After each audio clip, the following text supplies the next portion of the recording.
대한민국 청소년의 회 뉴스 한승우 사무국 인턴 기자, 인간은 태어날 때부터 자유롭다. 사람은 자신의 이익을 추구하는 동물이기에 언제나 자신이 하고 싶은 것을 하고 원하는 것을 취득했다. 그러나 아무런 제어 장치가 없는 자유는 사회를 이루고 사는 사람에게 때로는 매우 위험한 것이 되기도 한다. 최소한의 도덕적 장치나 규율이 없다면 다른 사람이나 사회의 이익을 침해해서라도 자신의 이익을 실현하려고 할 것이다. 이를 방지하기 위해 국가는 옛날부터 도덕률을 만들어 사람들을 교육하고 벌을 주는 등 선도하는 역할을 수행했다. 이것이 오늘 소개할 형법의 원시적인 모습이다.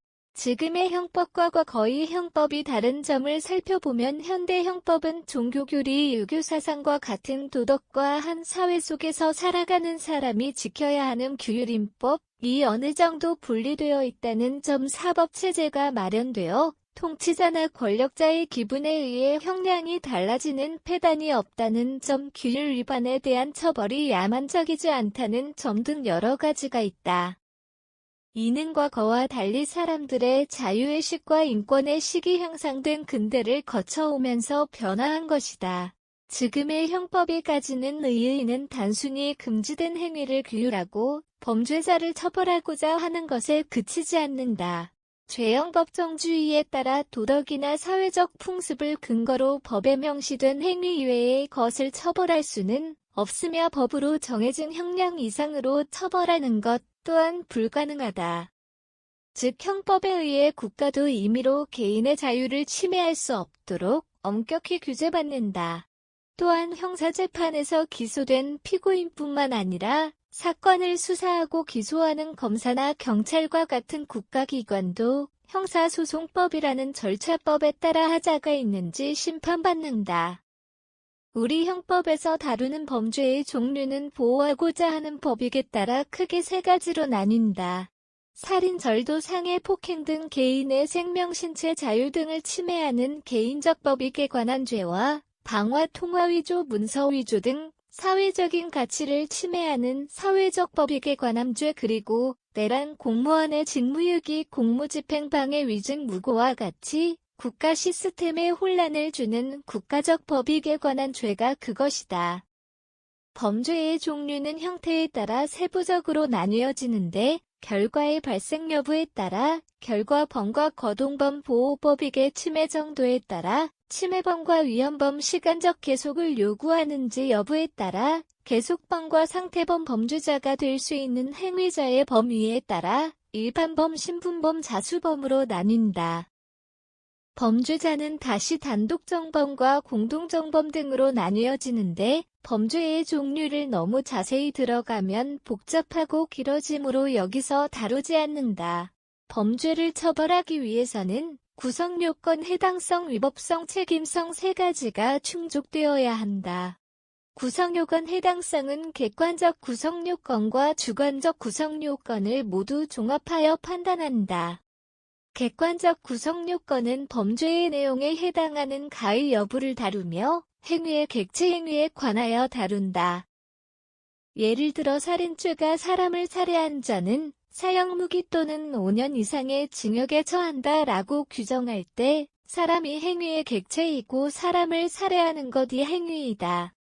따라서 동물을 살해하거나 사람을 단순히 폭행한 것으로는 살인으로 처벌할 수 없다.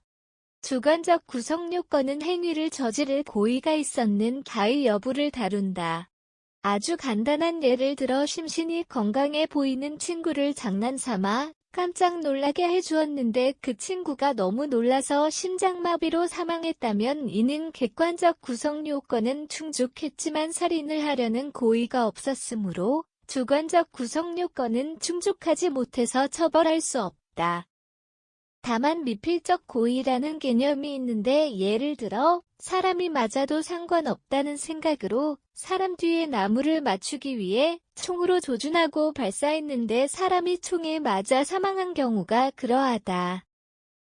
이러한 경우에는 미필적 고의라는 주관적 구성요건까지 갖추어 처벌이 가능하다. 위법성은 행위를 할 만한 정당성이 있는가에 관한 것으로 정당행위, 정당방위, 긴급피난, 자구행위 피해자의 승낙에 해당하는지의 여부에 관한 것이다.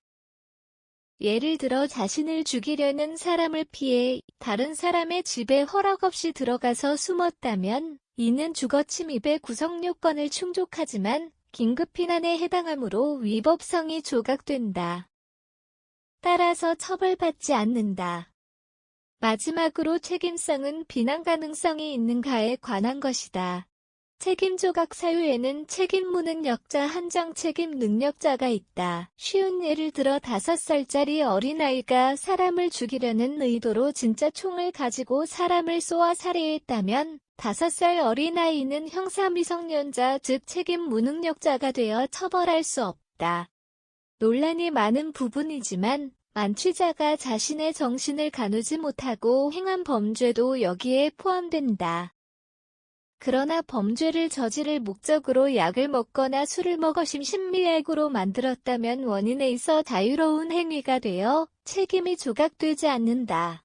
이렇게 오늘은 청소년의 눈높이에서 형법에 관하여 다루어 보았다.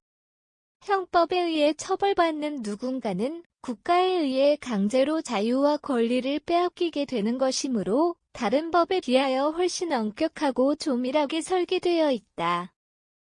따라서 조문을 다루지 않아도 기본적인 이론만으로도 복잡하고 내용이 많다. 이처럼 따지는 것이 많기에 우리나라가 범죄자를 옹호한다는 비판도 받기는 하지만 그만큼 국민들의 자유와 인권 그 자체를 실수 없이 그리고 차별 없이 보호하고자 하는 국가의 의지이기도 하다.